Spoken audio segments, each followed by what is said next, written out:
Mukunda jewellers మొట్టమొదటి factory outlet ఇప్పుడు కూకట్పల్లి, కొత్తపేట్, సోమాజిగూడ మరియు ఖమ్మంలో. నమస్తే వంశీ గారు. నమస్కారం మేడం. పిల్లల్లో అసలు నెగిటివ్ థాట్స్ ఏ విధంగా డెవలప్ అవుతాయి అంటారంటే, తెలుసో తెలియకో ఒక సబ్జెక్ట్ పైన వాళ్ళకి ఏదైనా అర్థం కానప్పుడు, లేదంటే ఒక టీచర్ ఎప్పుడైనా పనిష్ చేసినప్పుడు, ఇంట్లో సిచ్యుయేషన్ ఏదైనా వాళ్ళకి అనుకూలంగా జరగనప్పుడు వాళ్ళకి అలా నాటుకుపోతూ ఉంటుంది. మనం వాటిని తీయలేము అంటారు. అందుకే చిన్నపిల్లలు చిన్నప్పటి నుంచి డెవలప్ చేసే ప్రాసెస్ ఏదైతే ఉంటుందో థాట్స్ని చాలా పాజిటివ్ వేలో కన్వే చేయండి, ఏది చెప్పినా నెగిటివ్ వేలో పడిపోతుందని, ఆ ముద్రలుగా మిగిలిపోతాయని చెప్తారు. అవును. ఆ ఇంపాక్ట్ ఏ విధంగా ఉంటుంది, ఎలా డెవలప్ అవుతాయి అంటారు? అసలు చాలా మంది పేరెంట్స్కి తెలుసో తెలియక ఒక ముద్ర, ఒక లేబుల్ వేస్తూ ఉంటారు పిల్లల మీద. ఆ నెగిటివ్ థాట్స్ పిల్లలు ఎలా డెవలప్ అవుతాయి? Yes madam. యాక్చువల్గా మనల్ని ఎవరైనా అసలు మీరు ఎవరు అనే ప్రశ్నకి సమాధానం అడిగితే, అంటే ఎదుటి వాళ్ళు మనం అడిగినప్పుడు నేను డాక్టరు, నేను యాంకరు, నేను టీచరు, నేను లాయరు, ఇవన్నింటికి అది వాళ్ళ ప్రొఫెషన్. కానీ ఒక రైట్ క్వశ్చన్ మీరెవరు అని ఎవరైనా అడిగితే ఖచ్చితంగా గతంలోని ఆలోచనలే ప్రస్తుతం ఏదైతే మనం ఆలోచిస్తున్నామో అదే మనం భవిష్యత్తులో తయారవబోయే మనం. సో ఒక ఆలోచన అనేది కంప్లీట్గా ఒక మనిషిని నిర్వచిస్తుంది అనమాట. సో అంతటి ముఖ్యమైన ఆలోచనలు పాజిటివ్గా ఉంటే పాజిటివ్ వేలో వెళ్తాం, ఒకవేళ నెగిటివ్గా ఉంటే నెగిటివ్ వేలో వెళ్తాం ఖచ్చితంగా. కాబట్టి నేను ప్రతి వీడియోలో చెప్తుంటాను, పిల్లలకి ఎప్పుడైతే మనం బాల్యంలో ఎలా అయితే నాటుతామో ఆలోచనలు, అవే వాళ్ళ కంప్లీట్ పర్సనాలిటీని డిస్క్రైబ్ చేస్తాయి. కాబట్టి మనం పాజిటివ్గా నాటామా నెగిటివ్గా నాటామా అనేది అది పేరెంట్గా, టీచర్గా, సొసైటీగా, ఫ్రెండ్స్గా అందరి బాధ్యత అనమాట. ఒక వ్యక్తి అంటే రెబల్గా తయారయ్యాడు, లేదు సమాజానికి ఉపయోగపడే వ్యక్తిగా తయారయ్యాడు అంటే తనకు రీజన్ ఏంటంటే తను బాల్యంలో వేసినటువంటి ఆ విత్తనాలు, ఆలోచనలు ఏవైతే ఉన్నాయో అవే అతన్ని అలాంటి ఇంపాక్ట్ క్రియేట్ చేసి అలా తయారయ్యేలా చేశాయి. ఇప్పుడు ఫర్ ఎగ్జాంపుల్ చూడండి మేడం, ఒక బాబు బాల్యంలో తన చిన్నతనం నుంచి అన్ని పాజిటివ్గానే, అంటే నేచర్ని ఎంజాయ్ చేయడం కానీ, లేకుంటే క్లౌడ్స్ని ఎంజాయ్ చేయడము, ట్రీస్ అంటే బాగా ఇష్టము, బటర్ఫ్లైస్ని చూడడము, ఇలా తనకి రిపీటెడ్గా ప్రతి ఒక్కరు కూడా మంచి చెడు రెండు ఉంటాయి. అయితే ఏది ఎక్కువ సార్లు జరిగితే అది మన సబ్ కాన్షియస్ మైండ్లో ఫీడ్ అవుతుంది. ఇప్పుడు తను ఓన్లీ ఎక్కువ పాజిటివ్ని ఆస్వాదించిండు అనుకుందాం, తన బ్రెయిన్లో తన సబ్ కాన్షియస్ మైండ్లో ఒక positive energy, positive thoughts, positive ఫీలింగ్సే బిల్డ్ అవుతాయి. లేదు అదే చిన్నతనంలో ఒక అబ్బాయి మమ్మీ డాడీ గొడవలు కానీ, లేకుంటే పక్కింటి వాళ్ళ గొడవలు కానీ, అంటే రక్తం చిందించే వీడియోలు, లేకుంటే యాక్సిడెంట్స్, ఇట్లాంటివి ఎక్కువ చూసిండు అనుకోండి, తన మెమొరీలో ఏవి స్టోర్ అవుతాయి? ఈ మెమరీసే ఉంటాయి కంప్లీట్. ఖచ్చితంగా ఈ నెగిటివ్ బ్యాడ్ మెమరీసే స్టోర్ అయి ఉంటాయి. అయితే మనం ఇంతకు ముందు కూడా ఒక టాస్క్ చేసాం మేడం. ఇప్పుడు ఇక్కడ రెడ్ కలర్ వస్తువులు ఏమేమి ఉన్నాయి చూడండి అని చెప్పాను నేను మీకు. ఈవెన్ ఇప్పుడైనా మీరు ఒకసారి రెడ్ కలర్ వస్తువులు చూడండి మేడం.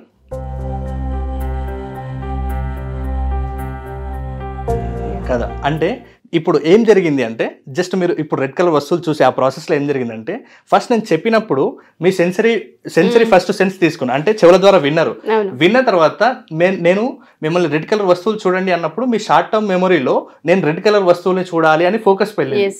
ఇప్పుడు మనం ఓన్లీ రెడ్ కలర్ మీదనే ఫోకస్ చేస్తాం. సేమ్ ఇదే ఎగ్జాంపుల్ పిల్లల లోపల ఏదైతే సబ్ కాన్షియస్గా ఫీడ్ అయిందో, అంటే మీ షార్ట్ టర్మ్ మెమరీలో రెడ్ కలర్ వస్తువులు చూడండి మేడం అని నేను చెప్పాను, పిల్లల లోపల అది నెగిటివ్గా ఫీడ్ అయిందా పాజిటివ్గా ఫీడ్ అయిందా, జస్ట్ వాళ్ళ ఆ మెమొరీలో నుంచే రీకలెక్ట్ చేసుకున్నవే అప్పటికప్పుడు వచ్చే థాట్స్. అంటే స్టోరేజ్ అయిన థాట్స్ని మనం కలెక్ట్ చేసుకోవడమే అప్పటికప్పుడుగా మనకు వచ్చే థాట్స్, అది మన బిహేవియర్ అనమాట. అంటే నేనేమంటున్నానంటే పిల్లల లోపల పాజిటివ్ థాట్స్ ఉంటే పాజిటివ్ బిహేవియర్ వస్తుంది, నెగిటివ్ థాట్స్ బిల్డ్ చేస్తే నెగిటివ్ బిహేవియర్ వస్తుంది. అంటే మనం ఎలా ఇస్తున్నాం అనేది చాలా ఇంపార్టెంట్. అంటే మనకు మెమరీ 3 టైప్స్ ఉంటుంది మేడం. ఒకటి sensory memory, next short term memory, ఒకటి long term memory. Sensory memory for example నా దగ్గర ఒక స్టిక్ పెన్ ఉంది.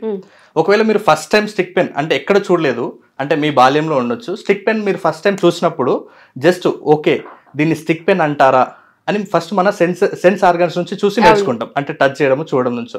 తర్వాత దీన్ని ఓకే అంటే నార్మల్ పెన్స్ కంటే ఇది కొంచెం డిఫరెంట్గా స్పీడ్గా రాయగలుగుతుంది, ఇది మన షార్ట్ టర్మ్ మెమరీలో ఉంటుంది. దీన్ని ఎక్కడ చూసినా కూడా మనం జస్ట్ ఈ స్టిక్ పెన్స్ చూస్తే మీకు ఆలోచన వస్తుంది, ఇది స్పీడ్గా రాయగలుగుతుంది, నార్మల్ కంటే డిఫరెంట్గా ఉంటుంది, ఇది కలర్గా మనకు అవైలబుల్గా ఉంది. అంటే ఇది ఎక్కడి నుంచి వచ్చింది, దీని మీద ఒక ఫీల్, అంటే దీని మీద ఒక ఒపీనియన్ ఎక్కడి నుంచి వచ్చింది? ఏదైతే స్పీడ్గా రాయగలుగుతుందో అన్న అక్కడ క్యాచ్ చేస్తాము, అండ్ కొత్తగా ఉంది కాబట్టి అంటే మన బ్రెయిన్లో అది స్టోర్ అయింది. అంటే మనం నేర్చుకున్న దానికి మనం ఏదైనా ఒకటి ఆపాదిస్తాం అనమాట, స్పీడ్గా రాయగలుగుతుంది, కలర్ఫుల్గా ఉంటుంది, ఇది అనేది కొత్త ఐడెంటిటీ ఏదో ఉంటుంది, దాని వెంటనే గుర్తుపెట్టుకుంటాం, అంతే. అది లైఫ్ లాంగ్ అలాగే కనిపిస్తుంది అంతే. అంటే ఫస్ట్ సెన్స్ ఆర్గన్స్ నుంచి చూస్తాం, తర్వాత షార్ట్ టర్మ్ మెమరీలోకి వెళ్తుంది. అంటే మనం ఎక్స్పీరియన్స్ Yes. చేసినప్పుడు తర్వాత అది మనకు నచ్చింది అనుకోండి, సబ్ కాన్షియస్, నచ్చినా నచ్చకపోయినా సబ్ కాన్షియస్ లోకి వెళ్తుంది. నెక్స్ట్ టైం దాన్ని మనము జస్ట్ ఈ స్టిక్ పెన్ చూపించినప్పుడు మీకు ఇదంతా కూడా గుర్తొచ్చి ఓకే ఇది స్టిక్ పెన్ అని మీరు చెప్తారు. ఇది ఎలా చెప్తున్నారంటే మీకు సబ్ కాన్షియస్ మైండ్లో ఫస్ట్ టైం ఆ పెన్ను చూసినప్పుడు అది స్టోర్ అయింది కాబట్టి మీరు మళ్ళీ దాన్ని ఈజీగా దాన్ని డిస్క్రైబ్ చేస్తున్నారు. అభిప్రాయం అనొచ్చు. అంటే ఇప్పుడు ఈవెన్ ఒక కొత్త వ్యక్తి కలిసినప్పటికీ కూడా ఆ వ్యక్తితో మనం ఫస్ట్ టైం మాట్లాడినటువంటి ఆ వర్డ్స్ ఏదైతే ఉంటాయో, లేకుంటే ఆ వ్యక్తి మధ్య మన యొక్క సంబంధం రిలేషన్ ఎలా ఉంటుందో అది ఆ వ్యక్తిని చూసిన ప్రతిసారి వస్తుంది. అంటే అది పాజిటివ్గా రావచ్చు, నెగిటివ్గా రావచ్చు. సో నేనేమంటున్నానంటే పిల్లల లోపల ఇలా పాజిటివ్గా క్రియేట్ చేస్తే పాజిటివ్, నెగిటివ్గా క్రియేట్ చేస్తే నెగిటివ్ వస్తుంది. కాబట్టి దయచేసి పిల్లల మీద ఎక్కువ సార్లు పిల్లలకి నెగిటివ్ థాట్స్ వస్తున్నాయి, ఈవెన్ అది పిల్లలకే కాదు పెద్దవాళ్ళకి కూడా. దీనికి రీజన్ ఏంటంటే మన బాల్యం. దీన్ని మనం ఒకవేళ అంటే పర్ఫెక్ట్గా హ్యాండిల్ చేసినట్టయితే మనం దాన్ని పాజిటివ్ వేలోకి మార్చుకుంటాం. కానీ చాలామంది దీన్ని ఎలా దాన్ని మార్చుకోవాలో తెలియక ఇంకా అది నెగిటివ్ వేలోనే ఉంది అనమాట.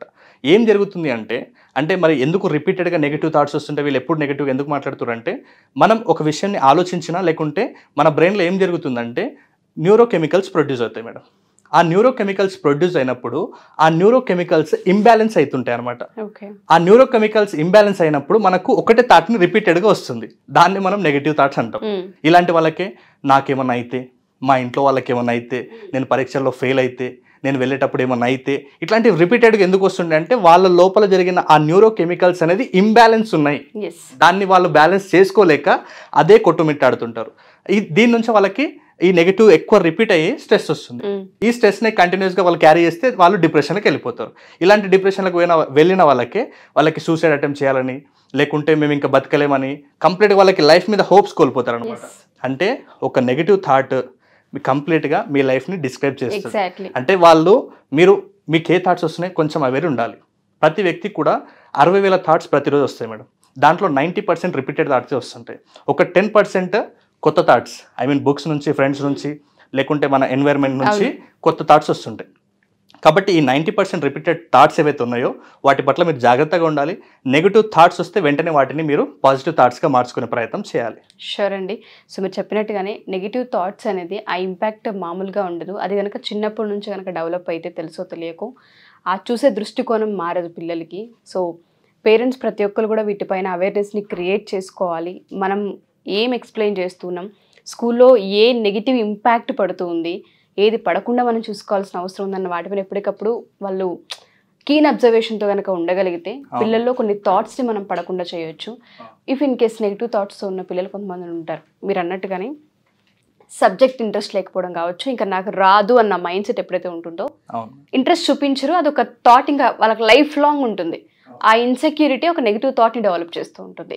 స్కూల్ పైన, రిలేషన్షిప్స్ పైన అభిప్రాయాలు ఏర్పడుతూ ఉంటుంటాయి. ఆ అభిప్రాయాన్ని ఆ సబ్జెక్ట్కి సంబంధించి మనం తీసేయాలి అన్నా, లేదా నేను ఎంత చదివినా నాకు గుర్తుండదు, ఆ మెమరీ పవర్ కూడా లాస్ చాలామంది చేసుకుంటూ ఉంటారు. అలాంటి వాళ్ళకి మన సెషన్స్ ఏ విధంగా హెల్ప్ అవుతాయి? Yes madam. అంటే చాలా మందికి నేను చెప్పాను కదా, అంటే బాల్యంలో ప్రోగ్రామ్ జరిగింది, దాన్ని రీప్రోగ్రామింగ్ చేసుకుంటే సెట్ అయిపోతుంది అనమాట. కానీ ఆ రీప్రోగ్రామింగ్ చేసే ప్రాసెస్లోనే వాళ్ళకి ఒక మంచి టెక్నిక్స్ నుంచి, అంటే క్రియేటివ్ విజువలైజేషన్ మెథడ్స్ అలాంటివి వాళ్ళ దగ్గర లైవ్లో అట్లాంటివి చేయించి కొన్ని టెక్నిక్స్ వాళ్ళకి నేర్పిస్తే వాళ్ళు కూడా నెగిటివ్ థాట్స్ నుంచి పాజిటివ్ థాట్స్కి వాళ్ళు షిఫ్ట్ అయిపోతారు అనమాట. అయితే చాలా మంది విద్యార్థులు దీని గురించి చాలా సఫర్ అవుతున్నారు మేడం. అంటే అది బిహేవియర్ ప్రాబ్లమ్స్ ఉండొచ్చు, లేకుంటే స్టడీస్లో ప్రాబ్లమ్ ఉండొచ్చు. ఎందుకంటే ఈవెన్ అది నెగిటివ్ థాట్స్లో ఉంటే వాళ్ళ బిహేవియర్ కూడా నెగిటివ్గా తయారవుతుంది. దాని మీద ఎప్పుడు కూడా స్టడీస్ మీద ఫోకస్ చేయలేదు, వాళ్ళు అనుకున్న గోల్ని కూడా అచీవ్ చేయలేరు.